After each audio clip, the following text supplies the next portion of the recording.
Reinkarnasi Kaisar Iblis Abadi. Bab 201. Di luar gerbang keluarga Yue, sebuah pemandangan mengerikan terjadi, mengejutkan semua orang. Dengan suara auman naga, Yin Chengxing, salah satu dari 7 jenderal besar, terbunuh, dan lebih dari 10 master ranah Zenyuan yang hadir terhampas. Betapa mengejutkannya itu. Tapi sekarang, itu benar-benar terjadi. Bagaimana mungkin? Kekuatan seperti ini. Setidaknya seorang Grandmaster alam bela diri sejati. He Tiansheng, Ling Tianhao, Zheng Xianghua dan 6 jenderal lainnya semuanya terkejut pada saat ini. Guru besar alam Zhenwu. Apakah ada Grandmaster di alam Zhenwu di keluarga Yue? Dan ini adalah kasus ketika mereka hanya dapat membayangkan Grandmaster dari alam Zhenwu. Faktanya, tidak berlebihan jika dikatakan bahwa kekuatan semacam ini melampaui kekuatan seorang Grandmaster, bukan? Namun, tampaknya salah. Jika guru di balik Yue Jiu setidaknya seorang Grandmaster alam Zhenwu, lalu bagaimana mungkin dia terluka setelah mengalahkan Ming Wuji? Lagi pula, dilihat dari auman naga tadi, sepertinya itu bukan suara seorang gadis kecil sama sekali. Ling Tianhao adalah yang paling cerdas dan yang pertama bereaksi. Ia menahan rasa sakit dan membungkuk sedikit kepada keluarga Yue, sambil berkata, kami tidak tahu bahwa senior ada di sini. Jika kami telah menyinggung Anda, mohon maafkan kami. Melihat hal itu, semua orang pun membungkukkan badan kepada keluarga Yue dengan takut dan berkata, senior, mohon maafkan saya. Jika Anda ingin bertahan hidup, Anda hanya punya satu kesempatan. Suara yang tertekan dan acuh tak acuh membuat orang tidak dapat mengetahui apakah pemilik suara itu tua atau muda. Ling Tianhao dan yang lainnya buru-buru berkata, jika Anda punya instruksi, ikuti saja perintah senior. Sudah kubilang sebelumnya, hancurkan keluarga Yin. Apa? Semua orang berubah warna saat mendengar ini. Apakah kalimat ini berarti bahwa 6 keluarga harus bersatu untuk menghancurkan keluarga Yin? Bagaimanapun, mereka dan keluarga Yin adalah bagian dari 7 jenderal besar kota naga. Meskipun mereka biasanya bersaing memperebutkan kepentingan dan wilayah, mereka tidak pernah berpikir untuk saling menghancurkan. Lagi pula, Sang Raja Naga pasti tidak akan mengizinkannya. Kalian hanya punya 1 hari. Jika keluarga Yin bertahan hidup dalam 1 hari, semua orang di sini akan mati. Nada dinginnya membuat orang gemetar dari lubuk hati mereka dan tidak berani membantah. Yue Jiu, antar tamu pergi. Yue Jiu masih shock saat ini. Baru saja dia juga berada dalam jangkauan badai energi, tetapi pada saat kritis itu, kekuatan misterius melindunginya dan mencegahnya dari celaka. Dia tahu bahwa Xiao Chen pastilah yang menyelamatkannya, dan dia sangat berterima kasih. Tak lama kemudian, dia pun tenang dan berkata pada Ling Tianhao dan yang lainnya, kalian sebaiknya segera pergi dan jangan membuat Tuan Muda marah lagi. Pak, ketika mereka mendengar ini, secercah keraguan melintas di mata mereka. Yue Jiu benar-benar memanggilnya Tuan Muda. Bukankah dia seorang senior dari alam Zhenwu? Tetapi sekarang tidak seorang pun yang berani berdiri dan bertanya, dan mereka semua pergi bersama orang-orangnya. Panggilan. Yue Jiu menghela napas lega. Kemudian, dia kembali ke halaman keluarga Yue dan berkata dengan hormat kepada Xiao Chen di halaman, Tuan, mereka telah pergi. Baiklah, kirim seseorang untuk mengawasi berita dan lihat apa yang mereka lakukan. Bagus. Yue Jiu menanggapi, tetapi dia merasakan hawa dingin di hatinya. Dari sikap Xiao Chen, tampaknya jika 6 jenderal besar tidak menepati janji mereka, apakah dia benar-benar berniat menghancurkan mereka semua?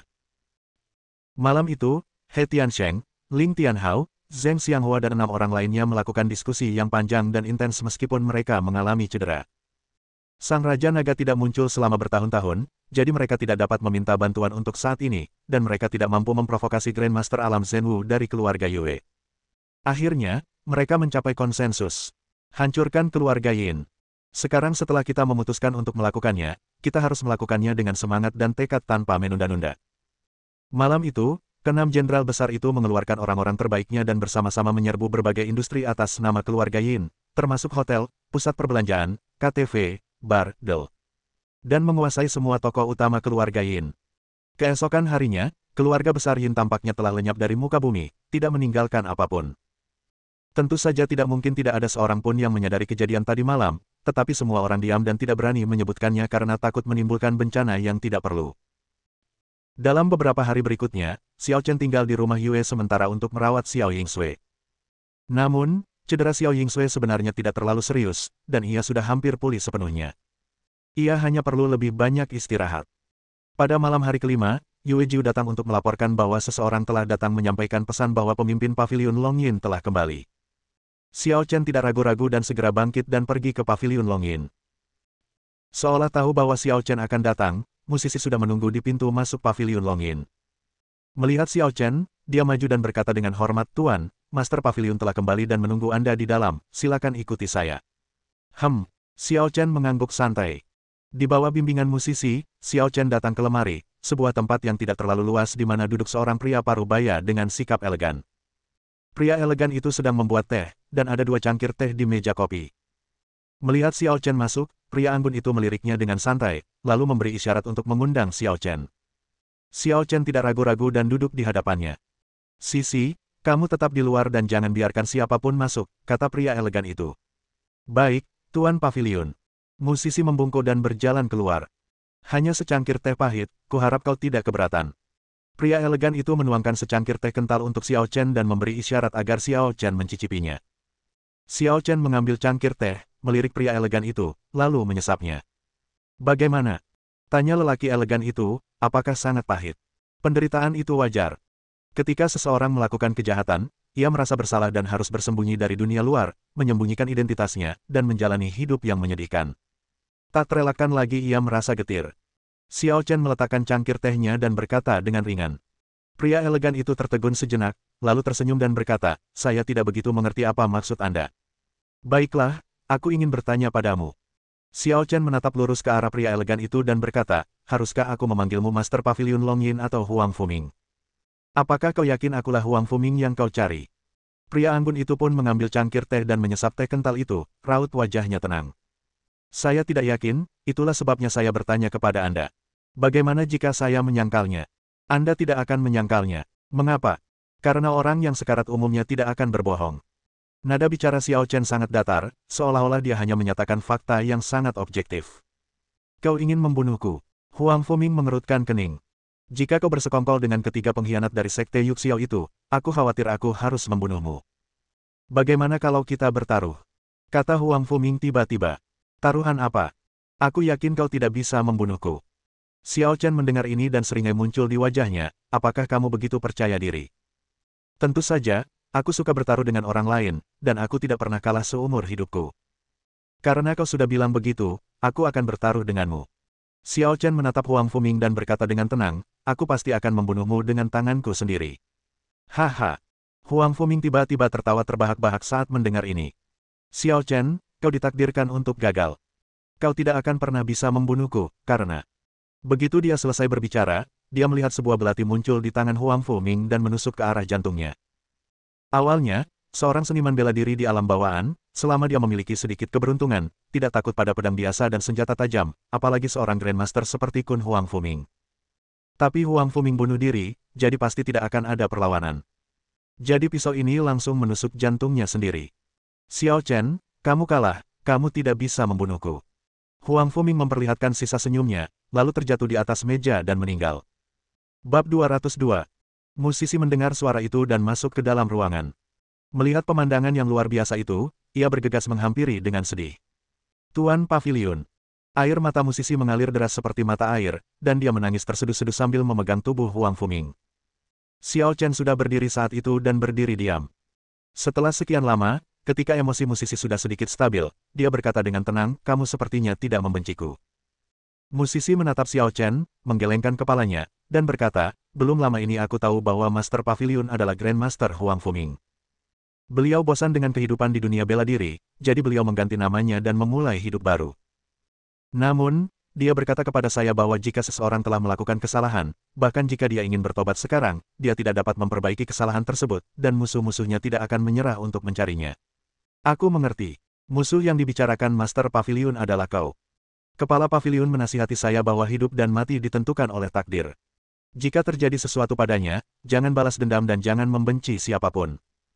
Musisi berkata dengan nada tertekan, aku yatim piatu, diadopsi oleh Master Pavilion, yang sudah seperti ayahku. Aku akan mendengarkannya dan aku tidak akan membencimu. Kau seharusnya tidak membenciku, karena dia bunuh diri dan itu tidak ada hubungannya denganku. Lagi pula, kau tidak tahu apa-apa tentang Huang Fuming. Setelah mengatakan itu, Xiao Chen berbalik dan meninggalkan Pavilion Longyin. Huang Fuming, apakah kamu benar-benar akan mati begitu saja? Berjalan ke jalan, Xiao Chen memiliki seringai yang tidak dapat dijelaskan di wajahnya. Sepertinya kamu tidak suka bertaruh, tapi suka main game. Kalau begitu, aku mau main game denganmu. Di pintu masuk Hotel Jinlong, sekelompok siswa sekolah menengah baru saja selesai berpesta dan sedang berjalan keluar. Hari ini sudah sangat larut, semuanya kembalilah dan istirahatlah, dan hati-hati di jalan. Kata seorang pria baik hati berusia 50-an kepada para siswa. Mengerti, guru. Selamat tinggal, guru.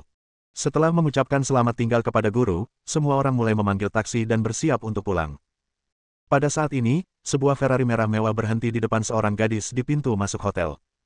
Wah, Ferrarinya keren banget. Pasti harganya jutaan, kan? Itu mobil sport Tuan He Wuxi. Apalah arti beberapa juta bagi keluarga He? He Wuxi, kamu kesini mau jemput Xiao Su? Tentu saja. Aku benar-benar iri pada Xiao Su. Jika Tuan He Wuxi datang menjemputku, aku pasti tidak akan bertahan sehari pun dan akan jatuh cinta padanya. 1 hari lagi. Kamu mau banget bayarnya, kan? Ya, aku bersedia membayarnya. Di tengah tatapan iri dan takjub orang banyak, seorang pemuda tampan berbaju putih keluar dari mobil dan menghampiri gadis itu. Xiao Su, aku akan mengantarmu pulang. Ling Xiao Su mendengarnya tetapi menolak dengan sopan, tidak perlu, senior, ayahku akan mengirim seseorang untuk menjemputku. He Wuxi tersenyum dan berkata, Xiao Su, jika Paman Ling tidak memberitahuku, bagaimana aku bisa tahu kamu ada di sini? Ling Xiao Su tertegun dan bertanya dengan bingung, apakah ayahku memintamu untuk menjemputku? Tentu saja. He Wuxi tersenyum lembut, Paman Ling sibuk dan tidak bisa pergi, jadi dia memintaku untuk menjemputmu. Ling Xiao Su terdiam beberapa saat setelah mendengar ini. Dia tidak meragukan perkataan He Wuxi karena ayahnya telah memuji He Wuxi di depannya lebih dari sekali, mengatakan betapa baik dan hebatnya dia. Meskipun tidak dinyatakan secara eksplisit, implikasi perjodohan sudah sangat jelas. Senior, sebenarnya, Ling Xiao Su tidak tahu harus berbuat apa. Dia tidak menyangkal bahwa He Wuxi adalah orang yang baik dan luar biasa, tetapi dia tidak memiliki perasaan seperti itu sama sekali terhadapnya. Xiao Su, bolehkah aku naik? Seorang gadis modis tiba-tiba datang untuk ikut bersenang-senang, lalu mengedipkan mata pada He Wuxi dan berkata, Senior Wuxi, kamu tidak keberatan, kan? Tentu saja, Mei Mei, kamu dan Xiao Su sedang dalam perjalanan, jadi ikutlah. He Wuxi dapat melihat bahwa Ling Xiao Su tidak begitu berminat untuk menumpang di mobilnya, tetapi akan lebih baik jika dia membawa seorang teman. Benar saja, Ling Xiao Su ragu sejenak dan akhirnya mengangguk setuju. Tetapi saat dia hendak memasuki mobil He Wuxi, dia seperti melihat sekilas bayangan yang dikenalnya di sudut matanya. Yaitu, Ling Xiao Su sangat gembira. Bagaimana dia bisa sampai di sini? Namun tanpa sadar, dia mengangkat kepalanya. Di seberang jalan, sosok yang sangat dikenalnya berjalan perlahan menuju sisi ini. Tampaknya dia berjalan ke arahnya. Mahasiswa Ling Xiao Su, sudah lama tidak bertemu. Xiao Chen, benarkah itu kamu? Ling Xiao Su tersadar dan yakin itu adalah Xiao Chen tanpa keraguan. Ia langsung menunjukkan ekspresi terkejut sekaligus gembira, lalu berlari menghampiri Xiao Chen. Yah, aku baru saja menyeberang jalan dan melihatmu di sini. Xiao Chen mengangguk ringan. Faktanya, ketika dia datang ke Longcheng, dia teringat pada Ling Xiao Su, dan bahkan bertanya pada Yue Jiu tentang situasi Ling Tianhao, tetapi dia tidak pernah datang untuk menemui Ling Xiao Su dengan sengaja. Baru saja ketika dia hendak kembali ke keluarga Yue, dia secara tidak sengaja mengamati Ling Xiao Su dengan indera spiritualnya. Karena kita sudah bertemu, datanglah dan sapa. Terlebih lagi, setelah mengetahui rahasia Huang Fuming, dia punya beberapa pertanyaan yang ingin ditanyakan langsung kepada Ling Tianhao. Bagus sekali, kamu. Kapan kamu datang ke Dragon City? Ling Xiao Su begitu gembira saat tiba-tiba melihat Xiao Chen hingga dia tidak bisa mengungkapkannya dengan kata-kata. Dia dan Xiao Chen belum saling kenal cukup lama, tetapi Xiao Chen jelas merupakan salah satu orang yang paling membuatnya terkesan. Setelah kembali ke Longcheng, orang yang paling dipikirkannya adalah Xiao Chen. Aku pikir kita mungkin tidak akan pernah punya kesempatan untuk bertemu lagi di kehidupan ini, tetapi aku tidak menyangka Xiao Chen akan muncul secara ajaib di sini. Sikap Ling Xiao Su yang tidak biasa membuat orang-orang di sekitarnya tercengang. Meskipun Ling Xiao Su bukanlah wanita cantik bak gunung es yang akan menjauhkan orang dengan dingin, ia juga sangat pendiam. Ia selalu dengan sopan menolak ajakan para pria dan tidak pernah terlalu dekat dengan mereka. Bahkan dengan pria muda yang menonjol seperti He Wuxi, dia biasanya menjaga jarak. Tapi dari mana anak laki-laki ini berasal? Mengapa Ling Xiao Su begitu antusias? He Wuxi jelas yang paling marah, tetapi ia menyembunyikannya dengan sangat baik dan melangkah maju, lalu bertanya dengan sopan, Xiao Su, siapa dia? Bisakah kau mengenalkannya padaku? Namanya Xiao Chen. Dia teman yang kutemui saat kuliah di kota Lanning. Tanya Ling Xiao Su. Kota Lanning. Ketika He Wuxi mendengar ini, secerca rasa jijik terpancar di wajahnya. Aku merasa aku hanya berasal dari tempat kecil, Tapi kamu pikir aku orang hebat. Halo, namaku He Wuxi, guru tertua keluarga He. He Wuxi mengulurkan tangannya dan ingin berjabat tangan dengan Xiao Chen. Xiao Chen melirik He Wuxi, tetapi mengabaikannya dan berkata kepada Ling Xiaozu, aku punya sesuatu untuk ditanyakan kepada ayahmu, bawa aku ke rumahmu. Ling Xiaozu tertegun sejenak, lalu berkata, baiklah, ayahku pasti senang melihatmu. He Wuxi menarik tangannya dengan canggung, dan gelombang kemarahan muncul di hatinya. Orang desa ini masih bertingkah seperti orang penting di hadapanku. Kalau saja dia tidak khawatir dengan keberadaan Ling Xiaozu, dia pasti sudah memberi pelajaran pada Xiao Chen sejak lama. Xiaozu, mobil sportku tidak muat untuk orang sebanyak itu. He Wuxi tentu saja tidak akan membiarkan Xiao Chen masuk ke mobilnya. Oh, kalau begitu kamu antar Xiao Mei pulang, Xiao Chen dan aku akan naik taksi. Saat Ling Xiaozu mengatakan ini, dia menghentikan mobil di pinggir jalan, masuk bersama Xiao Chen, dan pergi. He Wuxi masih berdiri di sana dengan bodohnya, dengan ekspresi bingung di wajahnya. Ada orang-orang di sekitar yang sudah tertawa, beberapa di antaranya mengejek. Senior Wu Selfless, Xiaozu sudah pergi, jadi. Bisakah kau mengantarku pulang? Tanya gadis modis bernama Mei Mei dengan malu-malu. Gulungan. He Wuxi berteriak dengan marah dan pergi sendirian. Bab 203. Ling Xiaozu kembali ke Longcheng dan tentu saja melanjutkan belajar di tahun terakhirnya di sekolah menengah atas. Hari ini adalah ulang tahun guru kelas mereka, jadi mereka makan malam bersama di luar. Di dalam taksi, Ling Xiaozu dan Xiao Chen duduk di kursi belakang, merasa sedikit gugup.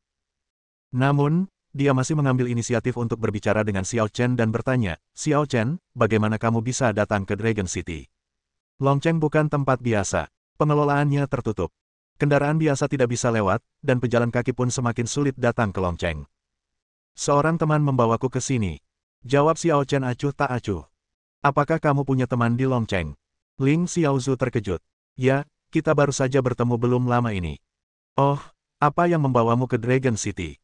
Aku datang ke sini untuk mencari seseorang, tapi petunjuknya hilang. Mungkin ayahmu bisa membantuku menemukannya. Jadi begitu.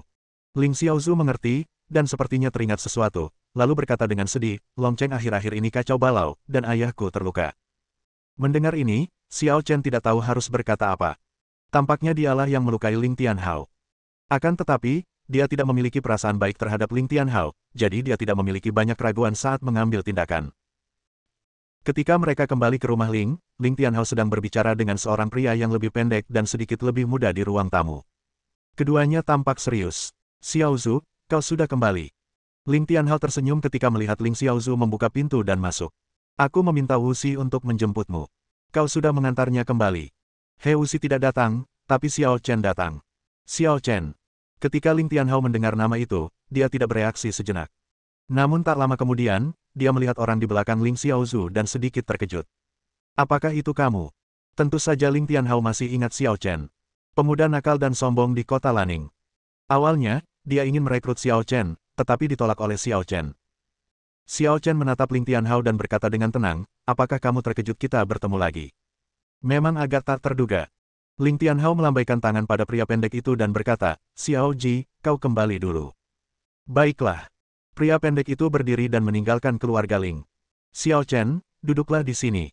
Ling Tianhao menunjuk ke arah sofa. Xiao Chen tidak ragu-ragu dan duduk di sofa. Mengapa kamu datang ke kota naga? Ling Tianhao bertanya dengan bingung, siapa yang membawamu masuk? Putrimu sudah menanyakan pertanyaan ini. Aku tidak ingin menjawabnya lagi. Xiao Chen menggelengkan kepalanya. Mendengar ini, Ling Tianhao tersenyum tak berdaya dan berkata, kamu masih sama seperti biasanya, kamu sangat kasar padaku. Aku sudah cukup sopan. Tanya Xiao Chen dengan tenang, bagaimana lukamu? Tidak apa-apa. Aku sudah dirawat. Istirahatlah saja. Ling Tianhao menatap Xiao Chen dan bertanya, apakah kamu datang ke kota naga untuk Xiaozu? Ayah, apa yang ayah bicarakan? Wajah Ling Xiaozu langsung memerah. Xiaozu, ini percakapan antara kita para lelaki, jangan menguping. Ayo buatkan secangkir susu hangat untukku dan Xiao Chen. Perintah Ling Tianhao. Mendengus. Ling Xiaozu memutar matanya dan pergi ke dapur untuk merebus air. Begitu Ling Xiaozu pergi, Ling Tianhao tersenyum pada Xiao Chen dan berkata, karena kamu sudah di kota naga, izinkan aku mengatakan hal yang sama seperti sebelumnya. Ikuti aku, dan aku berjanji kamu akan sukses suatu hari nanti. Kau masih belum menyerah. Xiao Chen terdiam. Aku menghargai bakat. Ling Tianhao menghela napas, saat ini kota naga akan dilanda kekacauan lagi, dan aku benar-benar kekurangan orang. Aku di sini bukan untuk mengakuimu sebagai bosku, tapi aku ingin bertanya tentang seseorang, kata Xiao Chen dengan suara tenang. Wei Hao, Tuan Naga, kata Xiao Chen dengan tenang. Ling Tianhao mengerutkan kening, mengapa kau bertanya pada Raja Naga? Xiao Chen berkata, ku dengar kau adalah bawahan Raja Naga dan salah satu dari 7 jenderal besar. Identitas asli Raja Naga tidak diketahui siapapun kecuali kalian bertujuh. Informasimu tidak salah. Tentu saja aku pernah melihat Raja Naga. Kata Ling Tianhao serius, tapi ini bukan pertanyaan yang seharusnya kau tanyakan. Menurut Ling Tianhao, Xiao Chen hanyalah anak nakal. Meskipun kekuatannya sedikit, dia tidak setingkat dengan Raja Naga. Xiao Chen bertanya tentang Raja Naga, tetapi dia melakukan tabu besar. Aku punya alasan mengapa aku harus bertanya, dan aku harap kau mengatakan yang sebenarnya. Kata Xiao Chen serius. Ling Tianhao ragu sejenak dan berkata, sebenarnya, Raja Naga tidak muncul selama lebih dari 10 tahun, tetapi sungguh kebetulan dia mengirimiku pesan 2 hari yang lalu. Oh, pesan apa? Hati Xiao Chen tergerak. Mengenai pernikahan antara keluarga Ni dan keluarga Han, Raja Naga boleh menghadiri perjamuan pertunangan kedua keluarga pada hari itu. Ling Tianhao berkata, lalu mendesah, jadi ku bilang, kota naga akan kacau lagi. Kemunculan Raja Naga pasti akan menimbulkan badai. Apakah ini terkait dengan pemusnahan keluarga Yin? Tanya Xiao Chen. Kau bahkan tahu tentang keluarga Yin. Ling Tianhao melirik Xiao Chen. Kalian ribut banget, siapa di Dragon City yang nggak tahu? Cuma semua orang takut bahasnya. Yah, benar. Ling Tianhao mengangguk dan berkata, tebakanmu benar. Raja Naga sangat marah karena urusan keluarga Yin, jadi dia menggunakan pesta pertunangan keluarga Ni dan Han sebagai alasan untuk bersiap kembali ke dunia. Jadi begitu. Xiao Chen merenung sejenak, seolah memikirkan sesuatu. Ling Tianhao tersenyum lagi dan berkata, jika kau ingin mengagumi Raja Naga, aku bisa mengajakmu dan Xiao Zhu menemuinya. Begitu kau bertemu orang seperti itu, kau pasti akan mengagumi dan menghormatinya sepenuh hati. Mendengar ini, Xiao Chen tetap terdiam, tetapi dia merasakan penghinaan dalam hatinya. Dia telah kehilangan kekaguman dan rasa hormat selama bertahun-tahun. Akan tetapi, karena sang Raja Naga akan muncul, memang perlu mendatangi tempat kejadian perkara untuk melihatnya. Lagi pula, dia telah berjanji kepada pria itu bahwa dia akan membunuhnya dengan tangannya sendiri. Ayah, susunya sudah siap. Ling Xiaozhu membawa 2 cangkir susu panas dan meletakkannya di depan Ling Tianhao dan Xiao Chen. Namun Ling Tianhao tidak langsung meminumnya. Ia malah merenung dalam-dalam, bergumam dalam hati, Xiao Chen. Xiao Chen. Ayah, ada apa denganmu? Kenapa ayah terus menyebut nama Xiao Chen? Apa ayah kerasukan? Ling Xiaozhu mengulurkan tangannya dan melambaikannya di depan mata Ling Tianhao. Tidak, aku hanya tiba-tiba teringat seseorang. Ling Tianhao berkata kepada Xiao Chen, namamu kurang bagus, kamu harus menggantinya. Ganti nama. Bahkan Xiao Chen pun tak kuasa menahan diri untuk tertegun sejenak. Ayah, kenapa ayah ingin Xiao Chen mengganti namanya? Nama ini kedengarannya bagus. Ling Xiaozhu terdiam. Ia tidak tahu apa yang terjadi pada ayahnya hari ini. Ini bukan masalah bagus atau tidaknya nama itu, tapi apakah namanya sama dengan nama orang lain? Nama yang sama. Ling Xiaozhu sedikit tertegun. Ya, dia punya nama yang sama dengan seorang jenius mengerikan yang baru-baru ini muncul di dunia seni bela diri. Ling Tianhao merenung. Orang itu menjadi terkenal hanya dalam beberapa bulan, dan dia melakukan beberapa hal yang menggemparkan secara berturut-turut, bahkan mengalahkan Shen Yixian, keturunan dewa militer Duan Qingchang. Tapi dia akhirnya menyinggung Villa Penjaga Pedang, dan dikepung serta dibunuh oleh Villa Penjaga Pedang. Dia adalah orang yang bisa mencapai puncak, tetapi dia meninggal di tengah jalan. Kesuksesannya hanya sesaat, sungguh disayangkan. Ling Tianhao mengatakan ini, nadanya penuh penyesalan. Bab 204. Meskipun Longcheng adalah kota tertutup dengan sedikit komunikasi dengan dunia luar, Xiao Chen telah mengumpulkan ketenaran yang begitu besar dalam waktu yang singkat sehingga banyak prajurit di Longcheng yang mengetahui perbuatannya. Ling Tianhao awalnya mendengar tentang perbuatan Xiao Chen secara kebetulan, dan merasa kasihan terhadap si jenius jahat ini untuk waktu yang lama. Alasan mengapa keluarga He menjadi pemimpin di antara 7 keluarga jenderal perang besar adalah karena mereka memiliki seorang jenius ulung yang menempati peringkat keempat dalam daftar. Dia Wu Ming. Selamat kepada saudaramu yang tidak mementingkan diri sendiri. Bahkan, jika memungkinkan, Ling Tianhao tentu ingin putrinya menikah dengan He Wu Ming. Namun, He Wu Ming adalah seorang fanatik seni bela diri. Ia bersumpah untuk tidak menikah dan mengabdikan dirinya pada seni bela diri. Ling Tianhao kemudian harus berkompromi dan mencoba menjodohkan putrinya dengan He Wuxi. Hanya saja putrinya tampaknya punya rasa suka khusus terhadap Xiao Chen, yang membuatnya sakit kepala. Ayah terlalu kepo, iya. Ling Xiaozhu berkata dengan nada meremehkan setelah mendengar alasannya. Ada begitu banyak orang dengan nama yang sama di dunia ini, mengapa Xiao Chen harus mengganti namanya? Ling Tianhao berkata, aku melakukan ini demi kebaikannya sendiri. Xiao Chen baru saja meninggal belum lama ini, dan orang-orang masih mengenal nama ini. Jika dia keluar dan mengaku bernama Xiao Chen, kemungkinan besar akan banyak orang yang akan menghajarnya. Tidak berlebihan seperti yang kau katakan. Ling Xiaozu tidak mempercayainya. Sama sekali tidak berlebihan. Kau meremehkan pengaruh nama Xiao Chen. Ling Tianhao menggelengkan kepalanya. Xiao Chen terdiam saat mendengar kata-kata penuh percaya diri Ling Tianhao. Semua orang di luar tampaknya yakin bahwa mereka telah meninggal di Villa Hujian, dan tidak seorang pun mengira mereka dapat keluar hidup-hidup. Lupakan saja, aku hanya memberi saran. Selama Xiao Chen tidak terlalu pamer, seharusnya tidak ada masalah besar. Ling Tianhao berhenti memikirkan nama itu dan berkata kepada Xiao Chen, kamu bisa tinggal di sini selama 2 hari ke depan. Aku akan membawamu ke pesta pertunangan keluarga Ni beberapa hari lagi. Xiao Chen mendengar ini dan tidak mengatakan apapun. Xiao Chen tinggal di keluarga Ling, tetapi ketika Ling Tianhao dan Ling Xiaozu tidak memperhatikan, dia diam-diam kembali ke keluarga Yue. Dia memanggil Yue Jiu dan Xiao Yingsui dan memberi mereka beberapa instruksi. Tinggallah di rumah keluarga Yue selama 2 hari ke depan dan jangan bertemu siapapun. Mungkin akan ada kekacauan setelah pesta pertunangan antara keluarga Han dan Ni 2 hari lagi. Turbulensi. Yue Jiu tampak bingung. Yah, saat itu Raja Naga akan muncul, dan dia mungkin akan mengincarku. Kata Xiao Chen dengan tenang, tentu saja, mungkin juga aku yang akan mengincarnya. Tuan muda pasti menang. Yue Jiu tidak bertanya pada Xiao Chen mengapa dia menaruh dendam pada Raja Naga, karena memang tidak perlu. Menurutnya, Xiao Chen dan Raja Naga merupakan tipe orang yang mendominasi dunia. Bila kedua karakter ini berbenturan, tak satu pun yang tunduk kepada yang lain, jadi tak heran bila konflik pun muncul. Awalnya, Yue Jiu lahir di kota naga, dan memiliki rasa hormat yang tak terjelaskan kepada Dewa Naga yang legendaris, meyakini bahwa Dewa Naga adalah dewa yang tak terkalahkan. Bahkan di antara 6 guru besar saat itu, Yue Jiu yakin mereka hanya bisa berada di bawah Dewa Naga. Namun kemunculan Xiao Chen mematahkan keterbatasan pemikirannya. Jika ada seseorang di dunia ini yang mampu mengalahkan Raja Naga, dia yakin orang itu hanyalah Xiao Chen. Jangan menyanjungku. Xiao Chen terdiam melihat Yue Jiu, lalu menoleh ke Xiao Yingsui dan berkata, Yingsui, kau akan menghadapi pertarunganmu sendiri nanti, mungkin melawan rival lamamu. Kau harus kembali bugar dulu. Oke. Xiao Yingsui mengangguk dengan serius. Setelah mempercayakan beberapa hal lagi padanya, Xiao Chen pergi lagi dan kembali ke keluarga Ling. Selama 2 hari berikutnya, Xiao Chen tinggal bersama Ling Xiaozu. Ling Xiaozu selalu bertanya kepadanya tentang sekolah menengah atas Lanning dan jelas sangat merindukan kehidupan di sana. Akan tetapi, Xiao Chen baru beberapa hari bersekolah, jadi dia tidak tahu bagaimana menjawab banyak pertanyaan dan hanya menjawab dengan tidak jelas. Ling Xiaozu sama sekali tidak terganggu. Sepertinya dia akan sangat senang selama dia berbicara dengan Xiao Chen. Berita bahwa keluarga Yin hancur dan kepala pavilion Long Yin bunuh diri menyebabkan keresahan di Longcheng dan penduduk pun panik. Namun, pernikahan antara keluarga Ni dan Han tidak tertunda dan tetap dilaksanakan sesuai jadwal. Pada hari itu, Xiao Chen memasuki 2 tempat perjamuan bersama dengan Ling Tianhao. Saudara Ling. Begitu mereka memasuki pintu, mereka bertemu dengan seorang pria kuat dan seorang pria muda.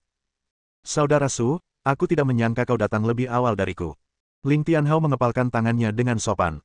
Saya juga baru saja tiba. Kata Su Hezu sambil tersenyum. Di antara 7 keluarga jenderal perang besar, keluarga Su berada di urutan kedua setelah keluarga He dan relatif kuat. Meskipun Su Hezu dan Ling Tianhao tidak memiliki hubungan yang sangat dekat, mereka tidak memiliki banyak kebencian satu sama lain. Di antara 7 keluarga jenderal perang besar, kecuali keluarga Ni dan Han, keluarga Ling dan Su adalah yang paling damai. Mengapa kita tidak menyapa mereka bersama? Saran Su Hezu. Memang seharusnya begitu. Kata Ling Tianhao kepada Xiao Chen dan Ling Xiaozu, Xiao Chen, Xiaozu, aku akan pergi dan menyapa mereka. Kalian cari tempat duduk dan jangan berlarian. Jika di waktu lain, alangkah baiknya jika ke-6 jenderal besar itu tidak saling bertarung, dan mereka tidak akan bersikap sopan saat bertemu. Namun hari ini berbeda. Pertama-tama, keluarga Ni dan Han akan menikah. Kedua, Raja Naga akan segera datang. Tidak peduli seberapa besar dendam di antara mereka, mereka harus menekannya saat ini. Ayah, silakan saja. Aku dan Xiao Chen bukan anak berusia 3 tahun. Ayah tidak perlu mengkhawatirkan kami. Kata Ling Xiaozu. Ya, Ling Tianhao mengangguk. Dai Huan, tetaplah bersama Xiaozu dan yang lainnya, jangan membuat masalah.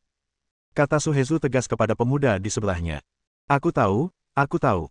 Anak laki-laki berkulit putih itu langsung setuju. Sambil menunggu Su Hezu dan Ling Tianhao pergi, pemuda itu segera menyapa Ling Xiaozu, tetapi Ling Xiaozu mengabaikannya. Anak laki-laki itu tidak marah. Dia dan Ling Xiaozu adalah teman sekelas dan hubungan mereka tidak baik atau buruk. Dia lebih tertarik pada Xiao Chen. Aku dengar Xiaozu memanggilmu Xiao Chen hari itu, kan? Namaku Sudai Huan, ayo berteman, kata Sudai Huan dengan nada akrab. Xiao Chen, abaikan dia. Ayo kita duduk di sana. Ling Xiaozu menunjuk ke tempat yang lebih sepi. Xiao Chen mengangguk dan pergi bersama Ling Xiaozu. Tunggu aku. Sudai Huan menyusul dan berkata kepada Xiao Chen sambil tersenyum nakal, sebenarnya, aku sudah lama kesal dengan Heusi. Dia selalu berpura-pura hebat. Aku merasa sangat lega ketika kau dan Xiaozu menamparkan wajahnya hari itu. Bagaimana kami menyinggung Heusi? Ling Xiaozu bertanya dengan rasa ingin tahu. Kenapa kamu tidak merasakan apa-apa? Tanya Sudai Huan, Heusi sengaja menjemputmu, tapi kamu lebih suka naik taksi dengan Xiao Chen. Bukankah ini tamparan di wajah? Kau tidak tahu, wajah Heusi saat itu semerah hati babi, dan murid-murid di sekitarnya menertawakannya, tapi itu sungguh lucu. Saat Sudai Huan berbicara, dia mulai tertawa lagi. Jadi begitu, Ling Xiaozu tidak terlalu memikirkannya. Ia pikir Heusi akan mengantar Mei Mei pulang nanti. Setelah mendengar apa yang dikatakan Sudai Huan, Heusi pasti marah. Xiao Chen tetap diam karena ini bukan topik yang menarik baginya. Xiao Chen, meskipun kau kehilangan muka di hadapan Heusi, aku merasa sangat lega. Tapi Heusi adalah tipe orang yang tidak akan pernah melupakan dendam. Aku khawatir dia akan membalas dendam padamu. Kau harus berhati-hati. Sudai Huan mengingatkan Xiao Chen dengan ramah. Namun saya tidak tahu apakah mulutnya telah diberkati. Begitu dia selesai berbicara, Heusi datang sambil menyeringai. Sudai Huan, sepertinya aku mendengarmu mengatakan hal-hal buruk tentangku. Bab 205. Sialan, apa yang kau katakan memang begitu. Gerutu Sudai Huan dalam hati, tetapi ia tidak begitu takut pada Heusi. Ia menjawab dengan tajam, Heusi, kenapa kau suka sekali menguping pembicaraan orang lain? Apa kau tahu sopan santun? Kamu masih berani bilang aku tidak sopan. Mulut Heusi berkedut sedikit. Namun dia tidak ingin berdebat dengan Sudai Huan. Meskipun keluarga Su tidak sebaik keluarga He, mereka tidak bisa dianggap remeh. Xiaozu, bagaimana kalau kau ikut duduk di sana bersamaku? Ada beberapa temanku di sana. Akan ku kenalkan kepada mereka, kata Heusi kepada Ling Xiaozu. Tidak, aku baik-baik saja duduk di sini. Ling Xiaozu menggelengkan kepalanya dan menolak. Ekspresi Heusi menjadi muram, tetapi ia tidak marah. Ia berkata kepada Xiao Chen, kakak Xiao Chen, bagaimana kalau aku mengajakmu bertemu beberapa teman? Mereka semua jenius terbaik di Longcheng. Berdirilah lebih jauh dan jangan mengganggu pemandangan di sini. Kata Xiao Chen acuh tak acuh. Tuan He, apakah ini teman yang Anda katakan akan Anda kenalkan kepada kami? Dia benar-benar sangat sombong. Pada saat ini, 3 atau 5 pemuda berjas yang usianya hampir sama dengan Heusi datang. Siapapun yang bermata jeli dapat mengetahui bahwa orang-orang ini bertindak dalam koordinasi dengan Heusi dan mungkin sengaja mencoba menimbulkan masalah. Heusi, Wei Zong, apa yang akan kalian lakukan? Sudai Huan berdiri dan berkata kepada mereka. Sudai Huan, kamu tidak ada urusan di sini, keluar dari sini. Teriak Heusi. Kenapa? Aku bersikeras tinggal di sini. Aku nggak tahan kamu menindas orang jujur. Xiao Chen pendiam dan tidak diragukan lagi telah diklasifikasikan oleh Sudai Huan sebagai orang jujur yang tidak pandai berkomunikasi. Sudai Huan, apa kau mau cari masalah? Kalau kau tidak mengandalkan keluarga Su, aku bisa menghajarmu dengan 1 pukulan. Apa kau masih ingin menghentikan kami semua? Kata seorang pemuda berwajah pucat dengan nada meremehkan. Wei Zong, kau berpura-pura jadi ibumu. Kau pikir kau bisa menjatuhkanku dengan 1 pukulan? Aku sudah berlatih sebelumnya, oke. Kata Sudai Huan dengan marah. Haha, kalau kau tidak setuju, kenapa kau tidak bertarung dengan kami? Wei Zong mencibir. Baiklah, aku tidak takut padamu. Sudai Huan menjadi marah dan tidak peduli dengan kesempatan itu, dia hanya menyingsingkan lengan bajunya dan melakukannya. Heusi dan yang lainnya saling berpandangan dan tak seorang pun dari mereka yang pergi membantu. Menurut mereka, Sudai Huan masih muda dan tidak rajin berlatih bela diri, jadi dia jelas bukan tandingan Wei Zong. Biarkan Wei Zong memberi pelajaran pada Sudai Huan terlebih dahulu, lalu beri pelajaran pada Xiao Chen. Hei, berhenti berkelahi. Teriak Ling Xiaozu dengan marah. Namun, Wei Zong dan Sudai Huan mengabaikannya dan memberi jalan untuknya. Dalam sekejap, kedua pria itu menyerang pada saat yang sama dan saling meninju. Pukulannya cukup kuat, beratnya sedikitnya beberapa ratus pon. Tetapi jelas bahwa pukulan Wei Zong sedikit lebih kuat dan lebih bertenaga. Turun. Teriak Wei Zong. Pada saat ini, kekuatan energi yang tak terlihat memasuki tubuh Su Daihuan dari belakang. Dan pada saat ini, tinju Su Daihuan dan Wei Zong saling bertabrakan. Ledakan. Wei Zongru terkejut oleh kekuatan dahsyat itu, dan tubuhnya yang tinggi terlempar 6 atau 7 kaki ke udara. Celepuk. Jatuh ke dalam kolam di halaman. Pemandangan mengejutkan itu mengejutkan semua orang yang hadir. Apa yang terjadi? Su Daihuan berdiri di tempatnya, menatap kosong ke arah tinjunya. Meskipun dia tidak takut pada Wei Zong, dia tidak akan mampu menjatuhkannya sejauh itu hanya dengan satu pukulan, kan? Oh tidak, Wei Zong. He Wuxihe dan anak buahnya bergegas ke kolam, mencari Wei Zong. Tak lama kemudian, mereka melihat seseorang mengapung di kolam, dan tampaknya dia pingsan. Cepat, cepat keluarkan. Dengan upaya bersama semua orang, Wei Zong dengan cepat diselamatkan. Seseorang yang sedikit mengerti tentang kedokteran datang untuk memeriksanya, meraba denyut nadi dan napasnya, serta memeriksa tulang-tulangnya. Ia terkejut dan berkata, tulang-tulangnya hancur semua. Ia baru saja mengembuskan napas terakhirnya. Kita harus segera menyelamatkannya. Apa? Semua orang tidak percaya ketika mendengar ini. Semua tulang dalam tubuh hancur. Hanya tersisa satu nafas terakhir. Apakah pukulan Su Daihuan memiliki kekuatan sebesar itu? Xiao Zong, ayah Wei Zong, Wei Zeng, bergegas menghampiri setelah mendengar kabar tersebut. Melihat putranya, Wei Zong, dalam kondisi yang menyedihkan, ia tak kuasa menahan amarah dan menggertakkan gigi. Kenapa kamu masih berdiri di sana? Bawa Xiao Zong ke dokter.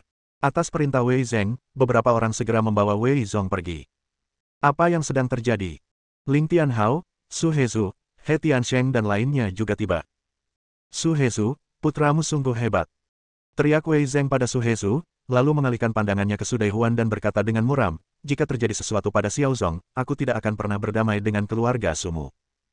Keluarga Wei tidak termasuk ke dalam keluarga 7 jenderal besar, tetapi kekuatannya tidak lebih lemah dari keluarga Yue dan juga memiliki sejumlah kekuatan tertentu. Ekspresi Su Hezu sedikit berubah ketika mendengar ini, dan dia bertanya, mengapa Anda berkata begitu, saudara Wei? Putramulah yang melukai Xiao Zong. Semua orang di sini melihatnya. Ini tidak mungkin. Su Hezu sama sekali tidak mempercayainya.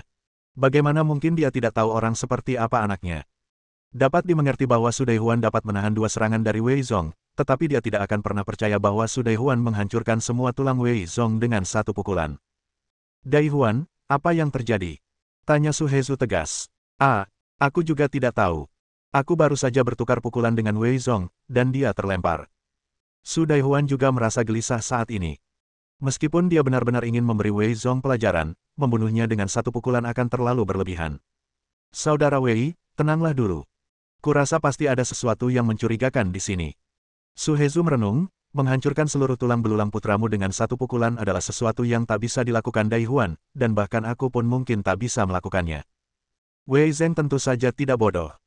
Saya baru saja dibutakan oleh kebencian, tetapi sekarang saya pikir ada sesuatu yang salah. Apa yang terjadi? Dia begitu marah hingga tidak punya tempat untuk melampiaskannya. Su Hezu berkata dengan serius, Daihuan, mengapa kamu berkonflik dengan Wei Zong barusan? Aku, kata Su Daihuan, He Wuxihe dan yang lainnya yang ingin membuat masalah bagi Xiao Chen dan Xiao Zhu. Aku tidak tahan, jadi aku memarahi mereka, lalu. Wuxihe, apa yang kau lakukan? Mendengar ini, He Tiansheng dengan marah memarahi He Wuxihe. Dia tidak ingin putranya terlibat dalam hal ini. Ayah, ini tidak ada hubungannya denganku. Oh, pasti dia. He Wuxihe tiba-tiba mendapat ide dan menunjuk Xiao Chen sambil berkata, pasti dia yang melakukannya. Untuk sesaat, mata semua orang tertuju pada Xiao Chen. He Wuxihe, berhentilah memfitnahku. Ling Xiaozhu berdiri dan berkata dengan marah, Xiao Chen tadi duduk di sana tanpa bergerak, bagaimana mungkin dia melakukan itu? Tanpa pamrih, bicaralah dengan bukti. Ling Tianhao juga mengerutkan kening. Menurutnya, Xiao Chen hanyalah seorang pendekar internal dari kota Lanning, dan kekuatannya tidak sebanding dengan Wei Zong. Bagaimana mungkin dia menyerang Wei Zong di depan umum? Aku, He Wuxihe tidak punya bukti. Dia hanya tidak menyukai Xiao Chen dan ingin menjebaknya. Aku punya bukti. Seorang pemuda dingin berpakaian putih berjalan keluar dari kerumunan. Zheng Ning, Ling Tianhao, Wei Zeng, He Tiansheng dan yang lainnya semua memandang pemuda berpakaian putih itu. Putra Zheng Xianghua, Zheng Ning adalah seorang jenius yang terkenal di Longcheng, dan semua orang mengenalnya. Zheng Ning, kamu bilang kamu punya bukti. Bukti apa? Tanya Wei Zeng. Apa kau belum mengerti? Zheng Ning menunjuk Xiao Chen dan berkata dengan dingin, namanya Xiao Chen.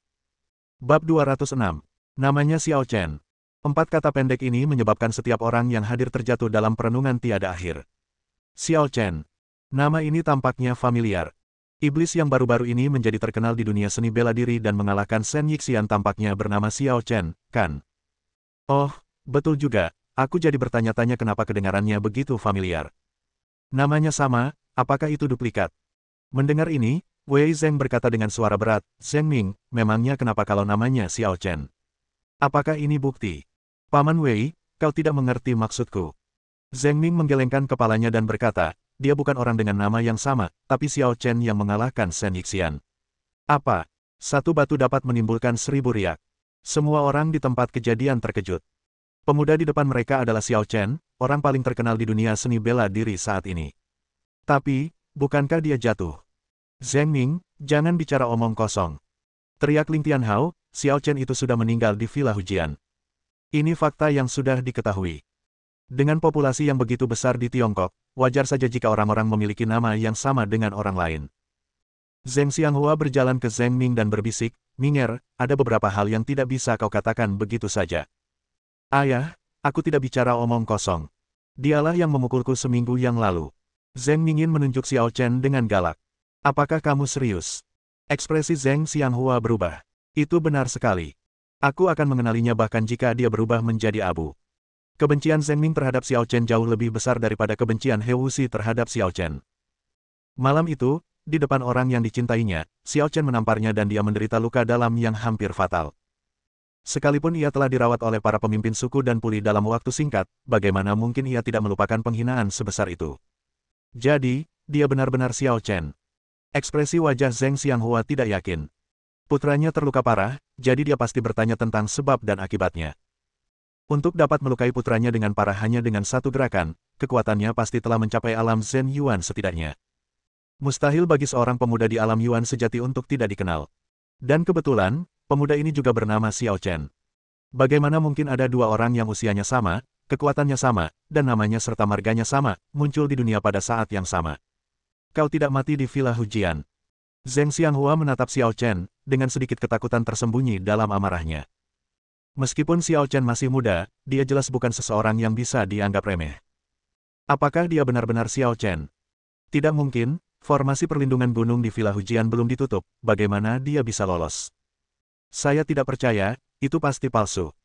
"Ya, itu tidak ilmiah." Orang-orang di sekitar masih belum begitu mempercayainya. Ling Tianhao terdiam saat ini. Dia tidak tahu apakah Xiao Chen adalah Xiao Chen itu, tetapi dia yakin bahwa Xiao Chen telah memukul Zheng Ming. Zheng Ming tidak sebanding dengan Wei Zong dan orang-orang seperti dia. Dia sedikit jenius di Long Cheng dan kultivasinya telah mencapai tingkat bawaan kedua. Tapi Xiao Chen memukulinya dengan keras, apa artinya itu?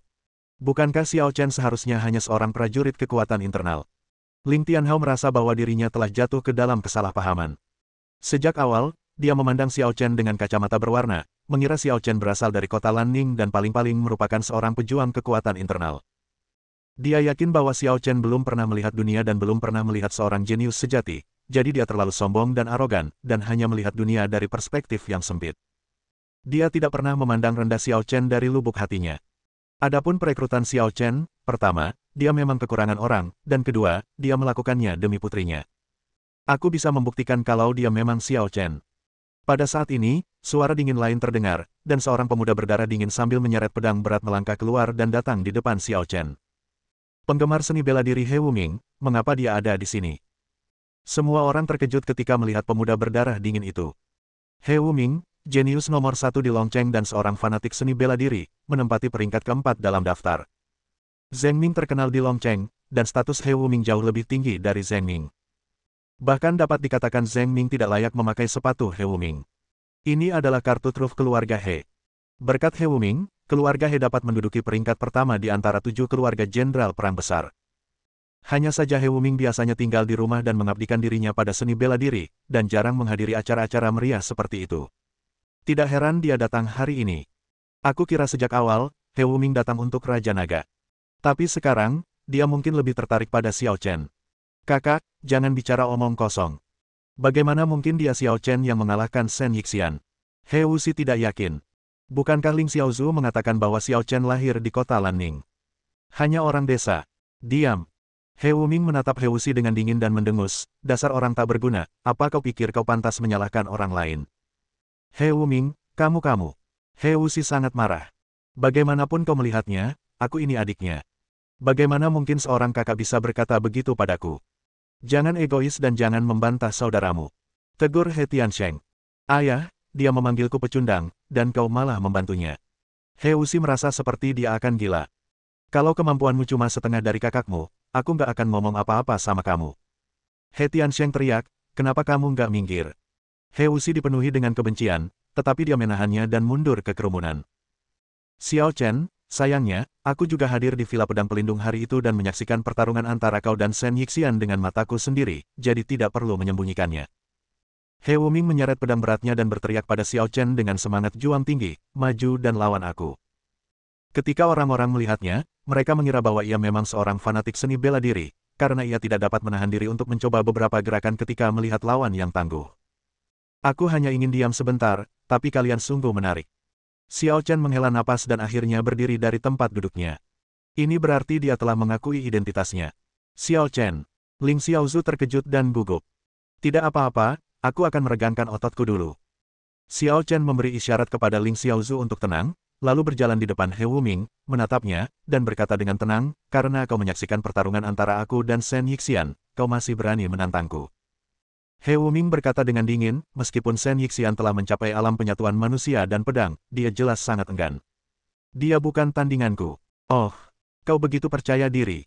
Xiao Chen meliriknya dan tersenyum tipis, dengan pedang berat di tanganmu. Itu benar. He Wuming mengepalkan tangannya maju mundur, dan kekuatan ledakan menyapu area tersebut. Orang-orang di sekitar menjadi sangat ketakutan hingga mereka mundur selangkah, takjub. Inilah kekuatan fanatik seni bela diri He Wuming. Sungguh mengerikan. Konon, dia ahli dalam ilmu pedang berat, dan bisa menyerang dengan kekuatan 10.000 pon. 10.000 jin. Bukankah itu berarti bisa membelah gunung? Bagaimana menurutmu? Peringkat keempat dalam daftar ini bukan sekadar reputasi yang sia-sia. Terlalu kuat. Aku merasa Xiao Chen sama sekali bukan tandingannya. Fisik Xiao Chen memang terlihat sedikit. Semua orang hanya mendengar bahwa Xiao Chen kuat, tetapi belum pernah melihatnya beraksi. Sulit bagi mereka membayangkan bagaimana Xiao Chen bisa menandingi He Wuming. Minger, mundurlah dan tunggu dan lihat. Zheng Xianghua mengedipkan mata pada Zheng Ming. Karena kita belum tahu kekuatan Xiao Chen, belum tepat untuk mengambil tindakan terhadapnya untuk saat ini. Biarkan He Wuming mencobanya dulu. Wei Zheng juga memiliki mentalitas yang sama. Karena Xiao Chen mengakui identitasnya, dia pasti orang yang diam-diam melukai putranya. Bab 207. Sialan, kukira dia orang jujur, ternyata dia cuma pura-pura jadi babi dan memakan harimau. Su Daihuan merasa ingin mengeluh. Tetapi setelah dipikir-pikir lagi, tampaknya Xiao Chen tidak mengatakan apapun dari awal hingga akhir, ia hanya memaksakan diri untuk berpikir begitu. Xiao Chen. Ling Xiaozu bergumam pada dirinya sendiri, tiba-tiba merasa cemas dan khawatir. Ternyata dia begitu kuat sehingga seluruh dunia seni bela diri memperhatikannya. Bahkan Shen Yixian pun dikalahkan olehnya. Sepertinya dia dan aku tidak berasal dari dunia yang sama. Tidak, aku harus menemukan cara untuk menyelamatkan Xiao Chen. Ling Tianhao juga punya beberapa ide pada saat ini. Tidak masalah jika kamu pernah meremehkan Xiao Chen sebelumnya, masih ada kesempatan untuk menebusnya sekarang. Jika Xiao Chen dapat membangun kerajaan bersamanya, kebangkitan keluarga Ling tidak akan dapat dihentikan. Untuk sesaat, setiap orang yang hadir memiliki pemikirannya sendiri. Adapun Xiao Chen dan He Wuming, mereka tidak memiliki banyak pikiran saat ini, mereka hanya menatap satu sama lain. Karena kau begitu percaya diri, hunuslah pedangmu.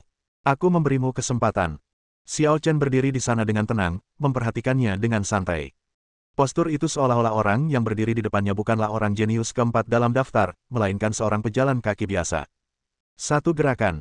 He Wuming merasa terhina dan berteriak, terlalu banyak. Begitu dia selesai berbicara, dia dengan santai mengayunkan pedang berat yang beratnya beberapa ratus pon.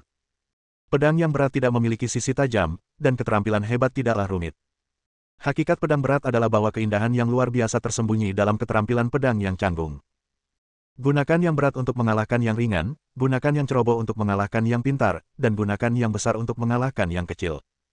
He Wuming tidak diragukan lagi membawa hakikat pedang berat ke tingkat sepenuhnya. Kekuatannya tampak dahsyat, tetapi sebenarnya tidak membuat apapun menjadi sulit. Ilmu pedangnya yang tampak membosankan, sebenarnya sangat canggih. Pedang berat tanpa bilah, gaya menghancurkan langit. He Wuming berteriak dengan suara yang dalam, pedangnya yang berat tidak memiliki ujung, tetapi dapat menyebabkan langit runtuh dan bumi retak. Sekali pedang terhunus, tidak ada jalan kembali. Kalau ketemu dewa, bunuh dia. Kalau ketemu Buddha, potong-potong dia. Cepat, cepat mundur. Ekspresi Ling Tianhao tiba-tiba berubah dan dia berteriak pada Xiao Chen di lapangan. Semua orang yang hadir ketakutan. He Wuming terlalu mendominasi. Pedang ini mungkin memiliki kekuatan puluhan ribu pound, yang jelas di luar jangkauan manusia. Siapapun yang berdiri di sana akan hancur berkeping-keping.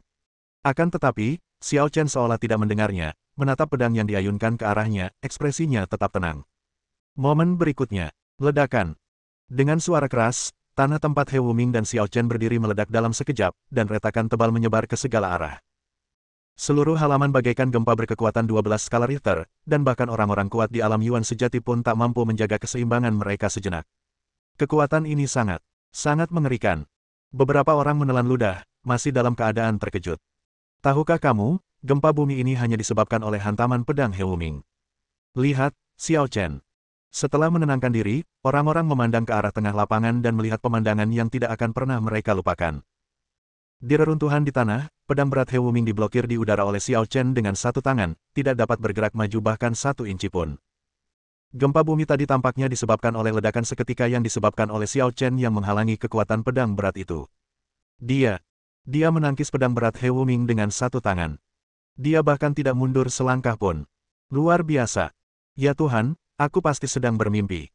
Orang-orang di tempat kejadian tidak mempercayai mata mereka. Terlalu mengejutkan untuk menjadi kenyataan. Bagaimana ini mungkin? Pada saat ini, He Wuming juga membelalakkan matanya, dan sangat terkejut. Dia seorang fanatik seni bela diri. Dia mendambakan lawan yang kuat dan pertarungan yang sengit.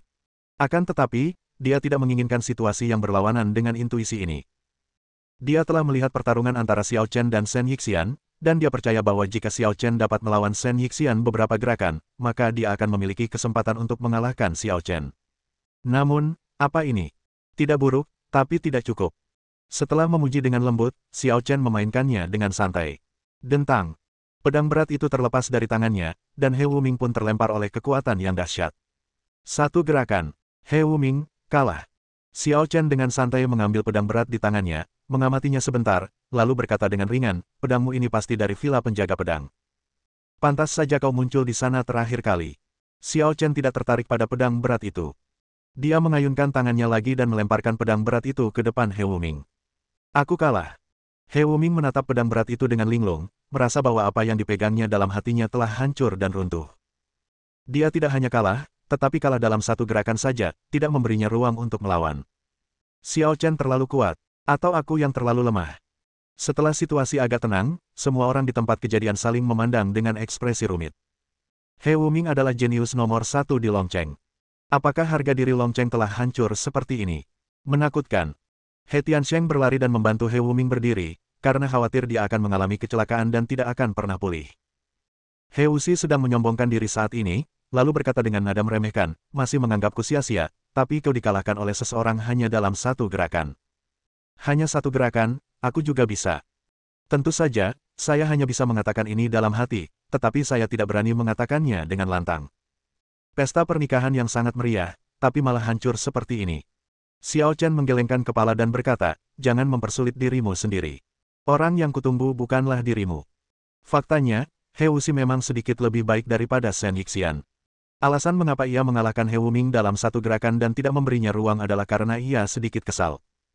Orang-orang seperti He Wuxi, Zheng Ming, dan Wei Zong bahkan tidak layak mendapat perhatiannya. Orang yang ditunggu-tunggunya belum muncul juga. Harus saya katakan, efek jerahnya sangat bagus.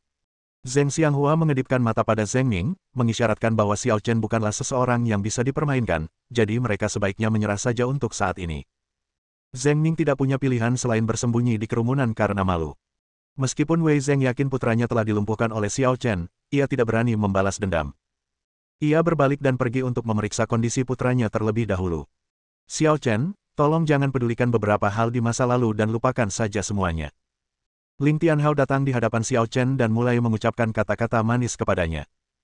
Xiao Chen meliriknya dan berkata dengan tenang, kata-katamu selalu masuk telinga kanan dan keluar telinga kiri.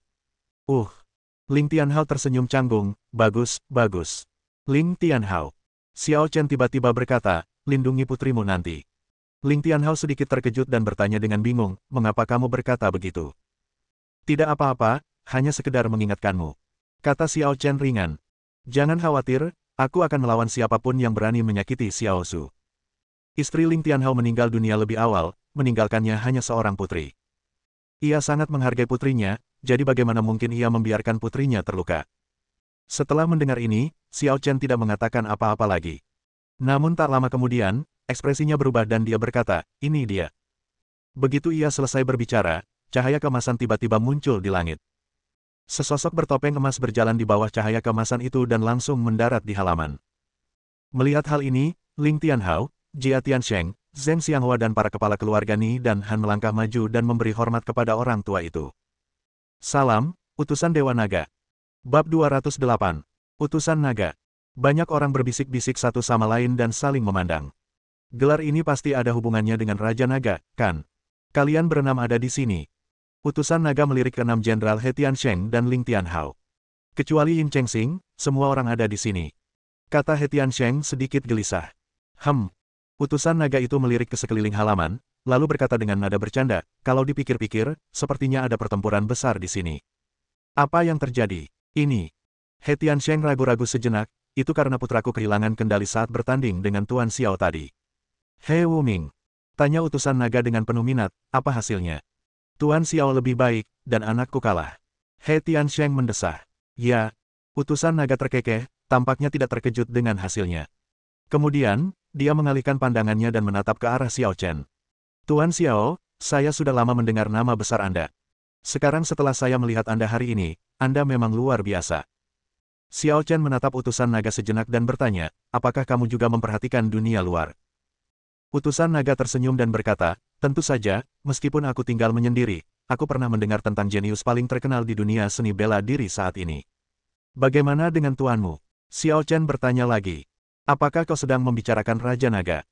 Utusan Naga itu berbalik dan menunjuk ke ujung langit, ke sebuah gunung yang menjulang tinggi, lalu berkata, dia ada di Gunung Ketidakkekalan.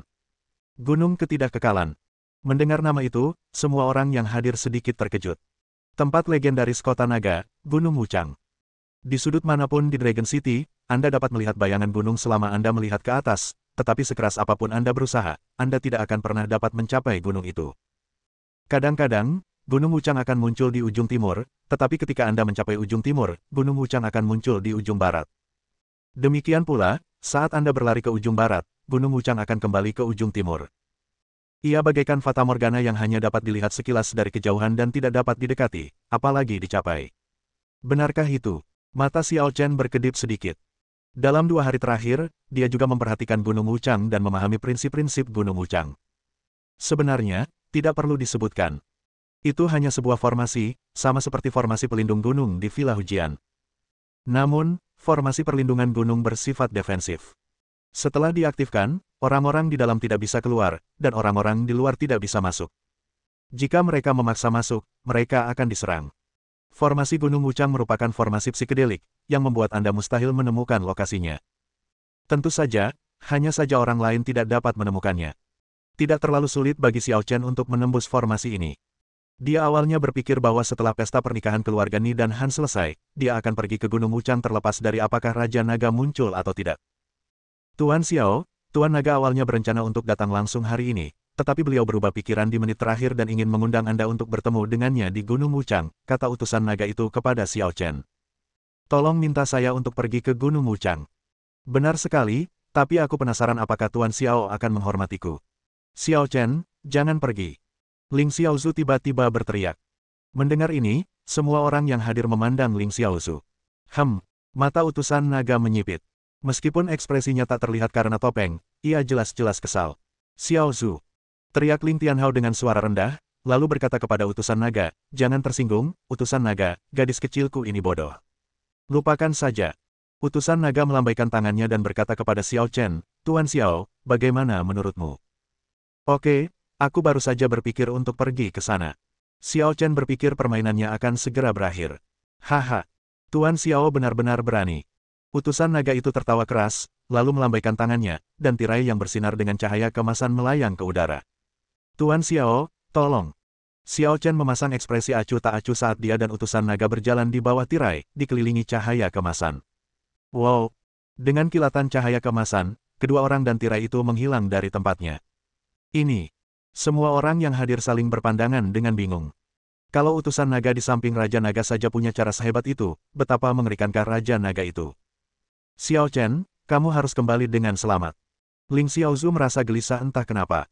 Dia telah tinggal di Longcheng sejak dia masih kecil dan tahu bahwa Gunung Wuchang memiliki nama lain sejak lama. Jangan kembali ke gunung.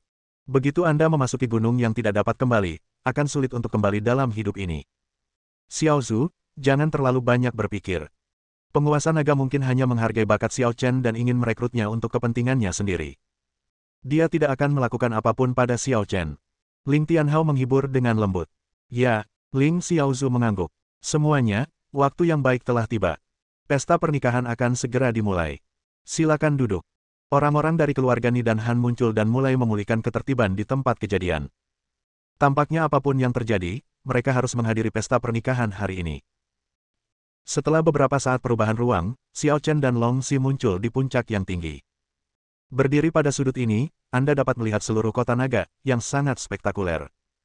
Tuan Xiao, kita sudah sampai di Gunung Wuchang. Raja Naga ada di depan kita. Silakan masuk. Kata utusan naga itu dengan sopan kepada Xiao Chen. Haha. Xiao Chen melirik utusan naga dan tersenyum misterius. Tuan utusan naga, siapa nama asli Anda? Dan mengapa Anda selalu memakai topeng dan tidak berani menunjukkan wajah asli Anda kepada orang lain? Utusan naga itu sedikit terkejut dan berkata, bukannya aku tidak berani, tapi memang tidak perlu. Aku sudah memakai topeng selama bertahun-tahun dan itu sudah menjadi kebiasaan. Benarkah itu? Xiao Chen menyembunyikan sesuatu dalam kata-katanya, tetapi dia tidak mengungkapkannya dengan jelas, dan dia melangkah maju. Utusan naga menatap punggung Xiao Chen, matanya berkedip-kedip. Anak laki-laki ini benar-benar berbeda dari orang lain, dan dia tidak dapat memahaminya. Xiao Chen, apapun yang kau andalkan, kau pasti kalah di ronde ini. Utusan naga mencibir dalam hatinya dan terus mengikuti Xiao Chen. Tak lama kemudian, keduanya sampai di puncak gunung dan melihat sesosok tubuh gagah berdiri dengan kedua tangan di belakang punggung, bak seorang raja, memandang ke arah gunung dan sungai. Apakah kamu adalah Raja Naga? Xiao Chen berhenti dan menatap pria itu dengan acuh tak acuh. Xiao Chen, senang bertemu denganmu. Sang Raja Naga berbalik, memperlihatkan wajahnya yang pucat pasi, dan tersenyum pada Xiao Chen. Jangan beri aku senyum ramah seperti itu. Katakan saja apa yang ingin kau katakan. Kata Xiao Chen acuh tak acuh. Haha. Kau sungguh menarik. Aku sungguh tak tega membunuhmu. Sang Raja Naga mendesah, bagaimana kalau kau tunduk padaku? Aku menolak, kata Xiao Chen tanpa ragu. Sebaiknya kau jangan menolak. Mengapa? Sang Raja Naga berbalik, menatap langit, lalu mendesah, kota naga ini terlalu kecil, dan dunia ini terlalu kecil. Hanya bisa menampung satu raja. Jangan khawatir, dunia ini tidak membutuhkan raja. Kau terlalu ambisius. Aku akan membunuhmu sekarang. Nada bicara Xiao Chen acuh tak acuh, seolah-olah dia hanya mengatakan sesuatu yang tidak penting. Bahkan sang Raja Naga pun sedikit tercengang. Tak lama kemudian, ia tersenyum lagi dan berkata, kenapa terburu-buru? Kita tonton acara yang bagus dulu, yuk. Begitu dia selesai berbicara, dia melemparkan bola kaca transparan. Bola kaca itu tergantung di langit, bersinar terang, dan itu benar-benar menunjukkan adegan pesta pernikahan keluarga Ni di Longcheng. Bab 209. Kamu punya banyak sekali harta. Xiao Chen memandangi manik-manik kaca yang melayang di udara. Suang Wanzu memiliki efek yang serupa dengan proyektor teknologi modern, tetapi 10.000 kali lebih nyaman daripada proyektor. Tentu saja, Suang Wanzu bukanlah senjata ajaib tingkat tinggi, dan jarak proyeksinya terbatas. Mungkin memproyeksikan situasi keluarga Ni di Longcheng sudah batasnya. Dalam daftar senjata peri di dunia peri, ada senjata peri bernama Xuantian Baojian. Hanya dengan pikiran dan kekuatan sihir yang cukup, senjata ini dapat dipetakan ke seluruh penjuru alam semesta.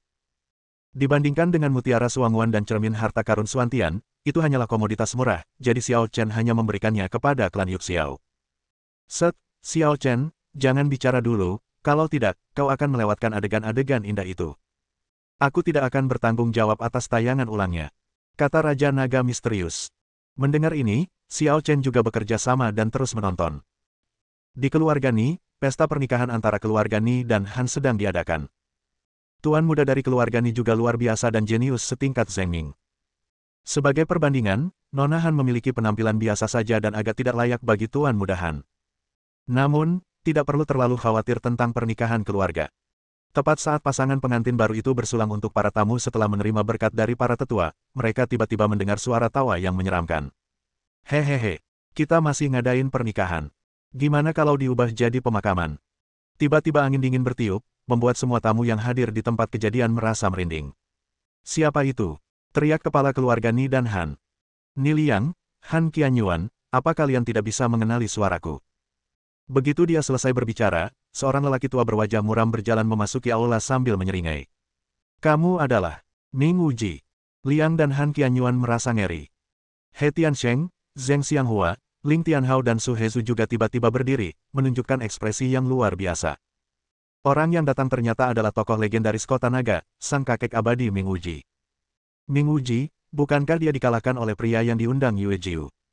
Kenapa dia muncul lagi? Pria tua abadi itu dipanggil begitu bukan tanpa alasan. Seburuk apapun lukanya, dia takkan pernah mati. Semua orang gemetar karena cemas. Ming Wuji tiba-tiba muncul di perjamuan. Apa tujuannya? Aku ingin tahu apa yang membawamu tiba-tiba ke sini, senior. Ni Liang mengepalkan tinjunya ke arah Ming Wuji dengan tenang. Ming Wuji memiliki reputasi besar di Longcheng, tetapi dia bukanlah penjahat yang tak termaafkan, jadi tidak semua orang takut padanya.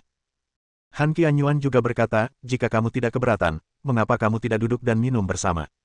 Lupakan pesta pernikahan. Aku di sini untuk melakukan sesuatu untuk seseorang.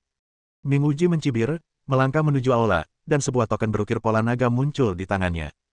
Ini, perintah Raja Naga. Ni Liang, Han Qianyuan dan 6 jenderal lainnya sangat terkejut. Melihat perintah Raja Naga seperti melihat Raja Naga. Ming Wuji, bagaimana mungkin kau memiliki Ordo Dewa Naga di tanganmu? Tanya He Tiansheng dengan kasar. Ming Wuji melirik He Tiansheng dan berkata dengan tenang, apa kau terkejut? Aku pernah bilang, ketika aku datang untuk melakukan sesuatu untuk seseorang, dia akan selalu memberiku sedikit tanda cintanya. Bekerja untuk orang lain. Mungkinkah? Bekerja untuk Tuan Long. Semua orang bingung ketika mendengar ini. Bukankah Ming Wuji dan Dragon Lord adalah musuh bebuyutan? Bagaimana situasinya sekarang? Ming Wuji, mungkinkah kau selama ini menjadi bawahan Raja Naga? Sebuah tebakan mengerikan muncul di benak Su Hezu. Mungkinkah 7 pertarungan hidup dan mati antara Ming Wuji dan Raja Naga hanyalah sebuah pertunjukan? Benarkah Ming Wuji sudah menyerah kepada Raja Naga? Heh, kau tak perlu tahu hubunganku dengan Raja Naga. Ming Wuji berkata dingin, sekarang, kalian berlima harus mematuhi perintahku. Karena Ming Wuji adalah orang kepercayaan Raja Naga dan memegang perintah Raja Naga, Su Hezu, He Tiansheng dan yang lainnya tentu saja tidak berani menentang perintahnya. Namun tak lama kemudian, Su Hezu bertanya lagi dengan bingung, mengapa 5 orang? Tidak termasuk Yin Chengxing yang telah terbunuh, masih ada 6 dari 7 jenderal besar yang tersisa. Namun ketika sampai di mulut Ming Wuji, ia mengatakan ada 5 orang. Seharusnya itu bukan keceplosan, kan? Ming Wuji tidak menjelaskan, tetapi berteriak dengan dingin, He Tiansheng, Su Hezu, Zheng Xianghua, Ni Liang, Han Qianyuan, dengarkan perintahku, aku perintahkan kalian untuk segera menghabisi keluarga Ling. Seluruh hadirin terkejut dengan kata-kata yang mengejutkan itu. Memusnahkan keluarga Ling. 7 jenderal besar telah menghancurkan keluarga Yin, dan sekarang mereka ingin melakukan hal yang sama untuk menghancurkan keluarga Ling. Ming Wuji, beraninya kau menyampaikan perintah palsu dari Raja Naga. Ling Tianhao tersadar dan berteriak dengan marah. Jika keluarga Ling dikepung dan diserang oleh 5 keluarga lainnya, nasib mereka akan sama dengan keluarga Yin, dan mereka akan hancur dalam sekejap. Ling Tianhao, maafkan aku hanya menyampaikan kata-kata asli dari Raja Naga. Ming Wuji mencibir. Mustahil. Aku mengikuti Raja Naga dalam suka dan duka. Bagaimana mungkin dia meninggalkanku? Ling Tianhao tak percaya. Kalau begitu, kau dan putrimu yang harus disalahkan, kata Ming Wuji dingin, kenapa kau harus terlibat dengan anak itu padahal kau bisa terlibat dengan orang lain? Apakah kamu berbicara tentang Xiao Chen? Ling Tianhao tercengang. Tentu saja, dia pasti akan mati jika pergi ke Gunung Wuchang. Dan keluarga Lingmu juga akan musnah. Kata Ming Wuji dingin dan kejam. Kamu kentut. Ling Tianhao hampir kehilangan akal dan hendak menerkam Ming Wuji. Namun Ming Wuji mencibir dan mengibaskan jubahnya. Peng! Energi dahsyat itu menghantam Ling Tianhao. Engah! Ling Tianhao meludahkan seteguk darah dan jatuh ke tanah dengan wajah pucat. Ayah! Ling Xiaozu sangat berduka hingga dia kehilangan suaranya dan berlari untuk membantu Ling Tianhao berdiri. Di Gunung Wuchang, Mutiara Suangwang memproyeksikan pemandangan perjamuan keluarga Ni. Xiao Chen, ini ronde pertama, bagaimana perasaanmu? Raja Naga memandang Xiao Chen dan berkata sambil tersenyum, kamu sudah berada di Gunung Wuchang. Sudah terlambat untuk bergegas kembali sekarang. Keluarga Ling mungkin akan berakhir seperti keluarga Yin karenamu. Mendengar ini, Xiao Chen tetap tenang dan berkata dengan tenang, apa arti Ling Tianhao, atau 7 jenderal besar, bagimu? Mereka hanya alat. Kata Raja Naga terus terang, meskipun mereka pernah mengikutiku, aku tak lagi membutuhkan mereka. Bahkan jika aku meninggalkan mereka semua, aku tak akan merasakan sakit apapun. Itulah yang akan dikatakan seorang pahlawan. Kata Xiao Chen dengan nada dingin.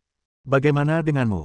Tanya Raja Naga, bisakah kau tetap acuh tak acuh terhadap kehancuran keluarga Ling? Selama kau tunduk padaku sekarang, masih ada ruang untuk pulih. Tidak perlu, teruslah membaca. Kata Xiao Chen dengan tenang, kau bukan satu-satunya yang punya rencana cadangan. Adegan perjamuan keluarga Ni. Dihadapkan dengan perintah Raja Naga yang tiba-tiba, He Tiansheng, Su Hezu, Zheng Xianghua, Ni Liang dan Han Qianyuan semuanya bingung. Kenapa, kau mau melanggar perintah Raja Naga? Ming Wuji mencibir, meskipun Raja Naga ada di Gunung Wuchang, dia mengawasi semuanya di sini. Semua tindakanmu ada di bawah pengawasannya. Ketika kelima orang itu mendengar ini, ekspresi mereka berubah. Bisakah Raja Naga melihat situasi di Gunung Wuchang? Memikirkan Raja Naga yang mengerikan, kelima orang itu menjadi ketakutan. Apa jadinya jika mereka tidak menaati perintah Raja Naga? Hancurnya keluarga Ling jauh lebih baik daripada kehancuran mereka bersama.